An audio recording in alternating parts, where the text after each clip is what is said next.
Happy fall, everybody. We are going to be leaning into a 4-week study called Yeah, But. Have you ever used the phrase yeah, but?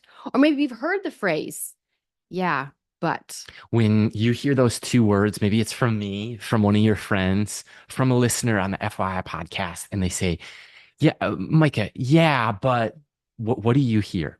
I hear, Micah, I hear what you're saying, but I don't care. Or I'm not willing to change what you're talking about. So, yeah, but is like the presupposition to an excuse. Absolutely. And I would say if you're a yeah butter, and I think I've been there, we've all been there, right? Saying, Mhm. making the excuses. I know what's right.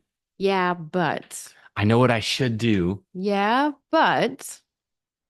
I know the wise thing to do, but I'm just gonna keep living this way. That's what you're saying. That is what I'm saying. So we're going to be unpacking, we're going to be talking about the physical, the spiritual, relational, financial, yeah, buts of young adults in the young adulting years and how we can change our yeah, but into that was good for me. Oh my gosh, those are four of my favorite words. When something's really hard, when I go through the drive-through and I get reamed out, when somebody cuts me off in traffic, what do I often say, Micah? That was good for me. I do, and I mean it because here's the thing. I think that life actually wasn't meant to be easy. As Christ followers, we believe we're called to do hard things, to experience hard things.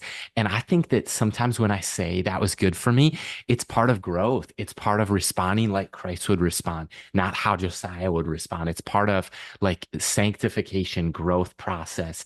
And so right here on the FYI podcast, like Micah said, the next 4 weeks, we are going to unpack four yeah buts of adulting, and they focus on maybe like physical, maybe it's health, and you've heard somebody like I know the right things to eat, but I'm just going to keep eating Snickers bars.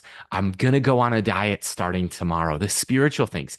I know I want a closer relationship with God, but this sin it keeps getting in the way. And maybe you feel stuck in life, or you have a friend who uses this phrase a lot. They know what they are called to do, and they're more educated and they are obedient. It applies to relationships. Like that's your favorite topic, babe. Mhm. Well, here's the thing. We're going to unpack the four things that are always going to be there. They're always going to be knocking on their door. They're always going to be challenging you. And the last one is going to be finances. Money's not going anywhere. Maybe the form of how we spend or what it looks like might transition into something in the future. But the thing is, we don't want to be the yeah butters of life because the yeah butters of life only make excuses from the sidelines, wishing that they were actually in the game. So hang tight, stick with us. These next 4 weeks, here's what you're going to want to do. Two things. First, be sure you're subscribed everywhere podcasts are streamed. If you like watching them like this on YouTube, you can also listen on Spotify, Apple, anywhere you stream your podcasts. And then, would you do us a favor? Share this with your small group, share this with your friends, your family members, and coworkers who need that encouragement in their life to step out of the yeah, but and into That was good for me. God's destiny for their life right here on the FYI podcast.